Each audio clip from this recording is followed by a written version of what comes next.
Hi hello friends, అందరూ ఎలా ఉన్నారు? బాగున్నారా? నేనైతే చాలా బాగున్నానండి. మీరందరూ కూడా బాగున్నారని అనుకుంటున్నాను.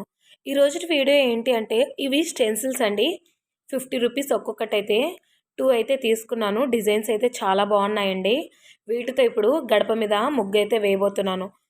అలాగే మనము నిత్య దీపారాధనలో దేవుడికి ఏ నైవేద్యం పెడితే మనకి ఎటువంటి ఫలితం ఉంటుంది అన్నదైతే ఈ వీడియోలో షేర్ చేస్తున్నాను. ఎక్కడ స్కిప్ చేయకుండా అయితే చూడండి. అలాగే నేను వేసే ముగ్గు, ఈ రోజుటి పూజ వీడియో ఇదంతా కూడా చూస్తూ నేను చెప్పే విషయాలు వింటారని ఆశిస్తున్నాను. ఎక్కడ స్కిప్ చేయొద్దండి. మంచి మంచి ఇన్ఫర్మేషన్ అయితే వీడియోలో ఉండబోతుంది. ముందుగా మన ఛానల్ని ఫస్ట్ టైం చూస్తున్నట్టయితే సబ్స్క్రైబ్ చేసుకోండి. అలాగే పక్కనే ఉన్న గంట సింబల్ని కూడా ఆన్లో ఉంచుకోండి. నేనే వీడియో పెట్టినా మీకు నోటిఫికేషన్ వచ్చేస్తుంది. ఇంకా వీడియోలోకి వెళ్ళినట్లయితే మనము సాధారణంగా చాలామంది కూడా భగవంతునికి పెట్టే నైవేద్యాలలో అనేక విషయాలు, అనేక సందేహాలు కూడా ఉంటూ ఉంటాయి. ఎటువంటి పండ్లు పెడితే మనకు కోరికలు నెరవేరుతాయో చాలామందికి కూడా సందేహాలైతే ఉంటాయి. ఏ దేవుడికి ఏ నైవేద్యం పెట్టాలి, ఏ పండ్లను సమర్పించాలి అన్నదైతే. ఆ సందేహాలే ఇక్కడ మీకు చెప్పబోతున్నాను. మరి దేవుడికి ఏ ఏ నైవేద్యాలు పెడితే, ఏ ఏ పండ్లు పెడితే మనం కోరుకున్న కోరికలైతే నెరవేరుతాయో అన్నదైతే ఈ వీడియోలో చెప్తున్నాను. అరటి పండ్లు దేవునికి నైవేద్యంగా పెడితే నిలిచిన పనులన్నీ ముందుకైతే సాగిపోతాయండి. అలాగే మీరు నష్టపోయిన డబ్బు వెంటనే తిరిగొస్తుంది. అంతా మంచే జరుగుతుంది. అలాగే యాపిల్ పండును నైవేద్యంగా పెడితే శ్రీమంతులవుతారని మహావిష్ణు పురాణంలోనే తెలిపారు. అప్పుల బాధలు కూడా తొలగిపోతాయి. సుఖ సంతోషాలతో, సిరి సంపదలతో కూడా జీవిస్తారు. కొబ్బరికాయను దేవుడికి సమర్పించడం వలన మన పనులు సులభంగా పూర్తి కావడమే కాకుండా మనం అనుకున్న పనులన్నీ కూడా నెరవేరుతాయండి. శివపురాణంలో కూడా తెలిపారు. సపోటా పండును దేవుడికి సమర్పిస్తే ఏవైనా వివాహం లేట్ అవుతూ ఉన్నట్లయితే ఆ విషయాలలో కూడా వివాహంలో కూడా ఏవైనా మనకి ఎదురయ్యే సమస్యలు, చికాకుల నుండి కూడా మనము బయటపడతామండి. సపోటా పండును దేవుడికి నైవేద్యం పెట్టడం వల్ల. అందరికీ ఎక్కువగా దొరికే జామ పండును వినాయకుని ఫోటో ముందు నైవేద్యంగా సమర్పిస్తే మనకి మామూలుగా ఉదర సంబంధమైన వ్యాధులు అంటే కడుపుకు సంబంధమైన ఏవైనా వ్యాధులు కానీ, లేదు అంటే షుగర్ వ్యాధులు కానీ ఇలా ఉంటాయి కదా!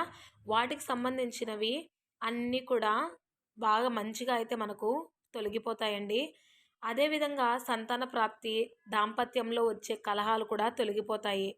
మనకు చుట్టుపక్కల కూడా మంచి పలుకుబడితో అయితే మనమైతే ఉంటామండి.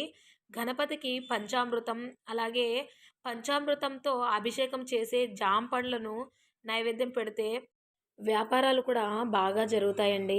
శనివారం నాడు ఇంట్లో పూజ చేసి వెంకటేశ్వర స్వామికి ఫోటోకి తులసి మాలతో అలంకరించినప్పుడు చాలా బాగుంటుందండి. అప్పుడు వడపప్పు, పానకము నైవేద్యంగా పెట్టాలి.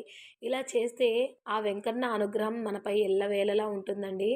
మంగళవారం నాడు ఆంజనేయ స్వామికి తమలపాకును సమర్పిస్తే మనం అనుకున్న అప్పుల బాధలు మనము చాలా బాధపడుతూ ఉంటామండి.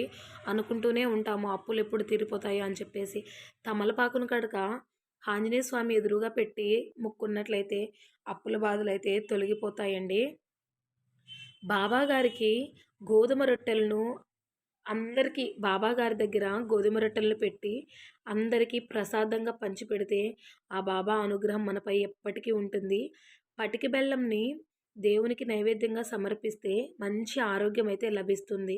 అలాగే శుక్రవారం రోజున ఫోటోకి లక్ష్మీదేవి అమ్మవారి ఫోటోకి గులాబీ పువ్వులతో అలంకరించి లక్ష్మీదేవుని పూజకి పాయసంని నైవేద్యంగా పెడితే అష్టైశ్వర్యాలు, అలాగే మంచి ఆరోగ్యం అయితే మనందరికీ కూడా ఆ లక్ష్మీదేవి ప్రసాదిస్తుంది. ఇంకా శివయ్యకి ఏం పెట్టాలి అన్నట్లయితే అరటి పండ్లు నైవేద్యంగా సమర్పిస్తే కోరుకునే కోరికలన్నీ నెరవేరుతాయి. ఆ పరమశివుడు పాల పాలతో చేసిన పదార్థాలన్నీ ఎంతో ఇష్టంగా స్వీకరిస్తాడండి. దేవుళ్ళకి ఎప్పుడు వెండి ప్లేట్‌లో కానీ, ఇత్తడి ప్లేట్‌లో కానీ నైవేద్యంగా పెట్టాలి. ఎందుకు అంటే అవి పంచలోహాలతో తయారు చేయబడినవి కాబట్టి అందుకే ఎప్పుడైనా సరే నైవేద్యం పెట్టేందుకు అల్యూమినియము ఎప్పుడు కూడా, అలాగే ఇనుము పాత్రలను ఎప్పుడు కూడా ఉపయోగించకూడదండి. అలా చేస్తే అది మహాపాపంగా భావిస్తారు. ఇలా సాధ్యం కాని వారు కనీసం ఒక తమలపాకు మీద కూడా తమలపాకు వేసి అరటిపండు నైవేద్యం పెట్టినా చాలండి. తమలపాకు ఎప్పుడైనా నైవేద్యం పెట్టాలి అనుకున్నప్పుడు, అందుబాటులో ఏమీ లేవు అనుకున్నప్పుడు తమలపాకును పెట్టి దాని మీద ప్రసాదాన్నయితే పెట్టాలి. ఇవన్నీ కూడా ఈ విషయాలు మీకు నచ్చాయనే అనుకుంటున్నాను. అలాగే దేవుళ్ళకు నైవేద్యాలు చేసేటప్పుడు అందులో ఉల్లిపాయ, వెల్లుల్లి, అల్లం లేకుండా తయారు చేయాలి.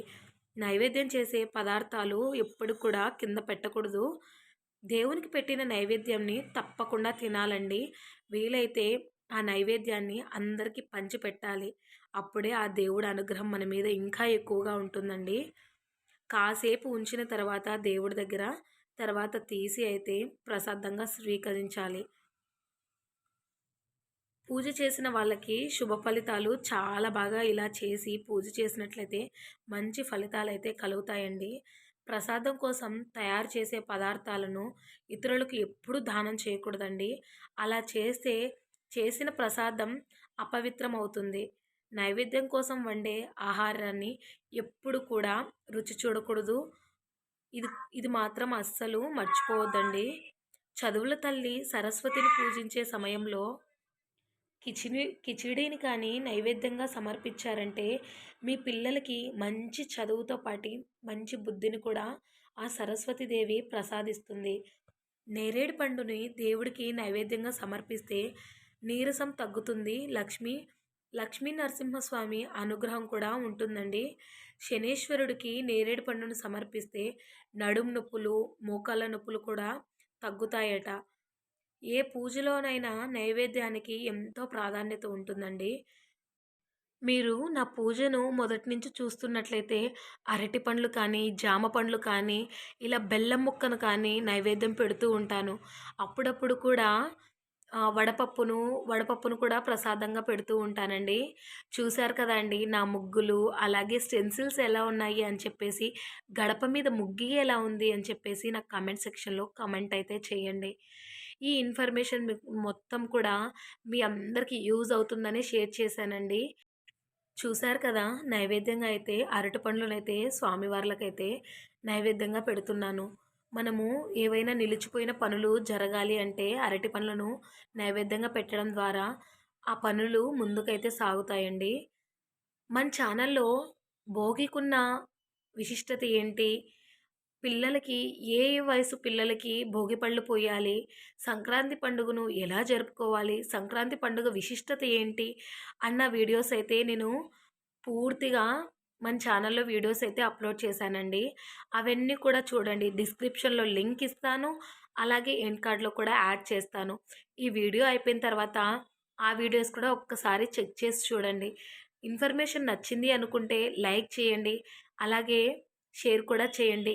కమెంట్ సెక్షన్‌లో వీడియో ఎలా ఉంది అని చెప్పేసి కమెంట్ సెక్షన్‌లో కమెంట్ కూడా చేయండి. ఇప్పటి వరకు నాకు సపోర్ట్ చేస్తున్న ప్రతి ఒక్కరికి చాలా థ్యాంక్స్ అండి. ఇక మీదట కూడా మీ సపోర్ట్ అంతా నాకు ఉంటుందని అనుకుంటున్నాను. ఈ ఇన్ఫర్మేషన్ నచ్చిందనుకుంటే లైక్ చేసి, షేర్ చేసి, కామెంట్ చేయండి. సబ్స్క్రైబ్ చేసుకోకుండా ఇప్పటి వరకు కూడా మన ఛానల్‌లో వీడియోస్ చూస్తున్నట్లయితే ప్లీజ్ అండి సబ్స్క్రైబ్ చేసుకోండి. అలాగే పక్కనే ఉన్న గంట సింబల్‌ని కూడా ఆన్‌లో ఉంచుకోండి. నేనే వీడియో పెట్టినా మీకు నోటిఫికేషన్ వచ్చేస్తుంది.